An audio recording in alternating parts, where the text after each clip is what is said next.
दोस्तों, भारतीय रेलवे राजस्थान के लोगों को एक नई रेल लाइन की सौगात बहुत जल्द देने वाली है और इसके लिए धरना प्रदर्शन लोगों द्वारा शुरू कर दिए गए हैं और काफी दिनों से इस रूट पर नए ट्रैक बिछाने की मांग लोग कर रहे थे, लेकिन इस पर रेलवे द्वारा अभी तक ट्रैक बिछाने का काम शुरू नहीं किए गए हैं। तो किस रूट के लोगों की मांग है, कहां से कहां के लिए ये नए ट्रैक बिछने वाले हैं, और राजस्थान की अगर बात करें तो राजस्थान के कई ऐसे रूट जिस पर रेलवे द्वारा पहले से काम किए जा रहे हैं और आने वाले दिनों में कई और रूटों को मंजूरी मिली है जिस पर आपको वर्क देखने को मिलेंगे। तो चलिए जानते हैं कि किस रूट के लिए धरना प्रदर्शन लोगों द्वारा किए जा रहे हैं और इस पर क्या रेलवे द्वारा नोटिफिकेशन जारी किए गए हैं और कब तक ये रूट बनकर कंप्लीट, लोगों की कब से मांग है इस रूट पर नए ट्रैक बिछाने। दोस्तों, नाथ द्वार और रेल मगरा टोराय सिंह नई रेलवे लाइन की स्वीकृति के लिए चल रहे रेल लाभ अभियान को निरंतर जन समर्थन मिल रहे हैं। इस क्रम में स्वामी विवेकानंद उच्च माध्यमिक विद्यालय छात्र छात्राओं और उनके अभिभावकों ने अभियान का समर्थन करते हुए जनहित प्रार्थना पत्र का हस्ताक्षर किया। उन्होंने प्रधानमंत्री नरेंद्र मोदी, रेल मंत्री श्री अश्विनी वैष्णव और मुख्यमंत्री भजन लाल शर्मा और राजसमंद सांसद महिमा कुमारी मेवाड़ा से इस रेल परियोजना को स्वीकृति प्रदान कर निर्माण कार्य शुरू करने की भी मांग की गई। विद्यालय में आयोजित इस हस्ताक्षर अभियान में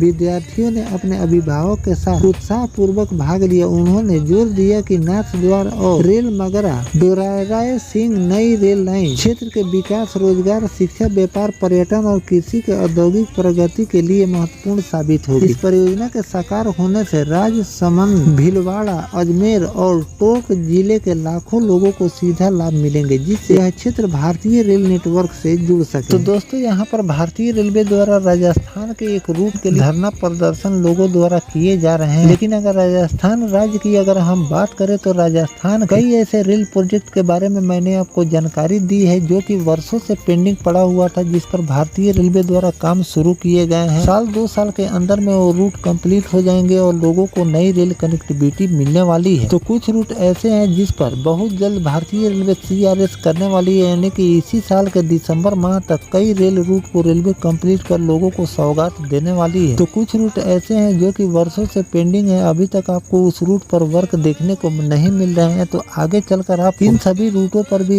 वर्क देखने को मिलेंगे रेलवे द्वारा। कुछ रूट ऐसे पेंडिंग पड़ जाते हैं जिस जमीन में पेंच फंस जाने के कारण वो रूट पेंडिंग पड़ जाते हैं। कुछ रूट ऐसे हैं जिस पर वन विभाग द्वारा ऑब्जेक्शन लगा दिए जाते हैं। नो ऑब्जेक्शन सर्टिफिकेट नहीं मिलने के कारण उस रूट को रेलवे द्वारा पेंडिंग छोड़ दिए जाते हैं और जब उस रूट के लिए नो ऑब्जेक्शन सर्टिफिकेट वन विभाग द्वारा मिल जाते हैं तो आपको उस रूट पर वर्क देखने को मिलते हैं। लेकिन कुछ लोग समझते हैं कि भारतीय रेलवे जानबूझकर इस रूट पर ट्रैक बिछाने का काम नहीं कर रही है। ये भी जो रूट के बारे में मैंने आपको जानकारी दी है, इस रूट पर भी कोई न कोई पेच होगा जिसके कारण भारतीय रेलवे द्वारा इस रूट पर ट्रैक बिछाने का काम देखने को नहीं मिल रहा है। जैसे ही जो पेच होंगे हट जाएंगे, आपको इस रूट पर भी वर्क देखने को मिलेंगे, क्योंकि भारतीय रेलवे उन रूटों पर भी काम कर रही है जो कि 10 सालों से लेकर 40 साल पहले उस रूट को मंजूरी मिली थी और उस रूट पर आपको आधा अधूरा काम किए गए थे, बाकी काम उसी तरह पेंडिंग पड़े हुए थे, जिस पर भारतीय रेलवे ने 2024 से लेकर 2026 के बीच में काम शुरू कर दिए हैं और कुछ सालों के अंदर लोगों को एक नई रेल कनेक्टिविटी मिलने वाली है। तो इस रूट पर भी आपको आगे चलकर वर्क देखने को मिलेंगे। तो इस रूट पर जो भी नया अपडेट रेलवे द्वारा जारी किए जाएंगे, अभी फिलहाल में इस रूट पर वर्क देखने की आगे चलकर काम करेगी। तो जो भी काम इस पर रेलवे द्वारा शुरू किए जाएंगे उसकी भी जानकारी मैं आपको लगातार देता रहूँगा। फिलहाल दोस्तों, ये जानकारी आपको कैसा लगा कमेंट सेक्शन में जरूर बताइएगा। मिलते हैं किसी नेक्स्ट टॉपिक कोई नई जानकारी के साथ, तब तक अपने भाई को दीजिए इजाजत। जय हिंद, जय भारत, वंदे मातरम।